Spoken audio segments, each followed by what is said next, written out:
Nah, ketika fuad itu memahami ayat Allah, itulah yang dimakan dengan orang yang berakal tadi. Jadi kalau ditanyakan mana yang lebih dahulu akal dengan fuad, nah itu sesungguhnya saling berhubungan. Yang memahaminya itu adalah fuad, objek yang dipahami adalah Al-Qur'anul Karim.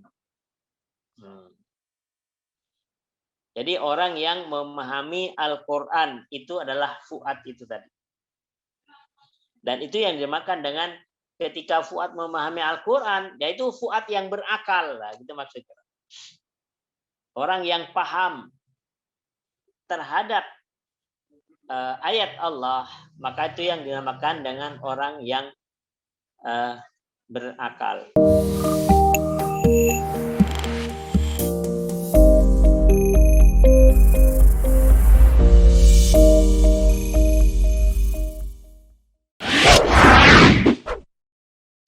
Ya, silakan Pak Ali dari Sidoarjo.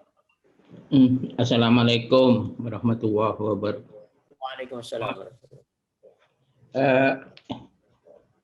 Hanya ingin kembali penegasan Pak ya, khususnya tentang akal dan fuad ya. Fuad.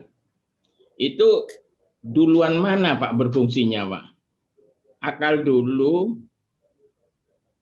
lalu menyebabkan fuadnya juga bekerja, atau fuadnya yang memfungsikan akal ya. Karena yang turun kepada kalbu itu ya. Mana yang lebih dahulu, fuad atau akal gitu. Jadi begini, fuad itu sesungguhnya adalah jiwa ya, jiwa yang ditiupkan oleh Allah ke dalam tubuh manusia. Nah, itu adalah bisa dilihat di surat 32 ayat 9. Itu fuad. Jadi jiwa dimasukkan ke dalam jasad. Nah, intinya yang ada di dalam qalbu tadi. Maka di sini sesungguhnya ketika sudah kita sebagai manusia ada jasad, ada jiwa, inti dari jiwa itu yang namanya fuad.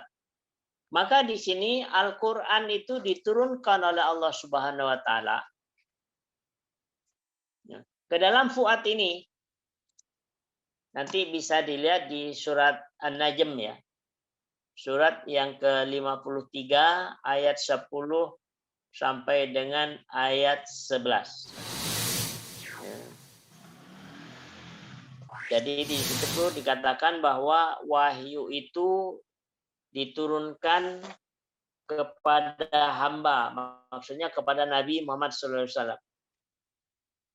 Kemudian ketika diturunkan pada ayat yang 11 Allah menyatakan ma kadzabal fuadu mar'ah.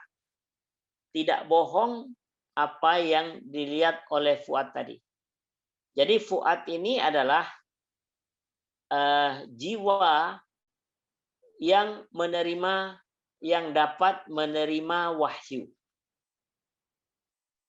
Jadi saya ulangi bahwa wahyu itu diturunkan ke fuad. Diturunkan ke fuad. Nah, jadi wahyu diturunkan ke fuad. Itu surat 53 ayat 10 sampai 11 tadi. Kemudian ketika wahyu diturunkan ke dalam fuad, kemudian fuad bisa memahami itu. Maka kepahaman atau fuad di dalam memahami wahyu tadi, itulah yang dinamakan dengan orang yang berakal.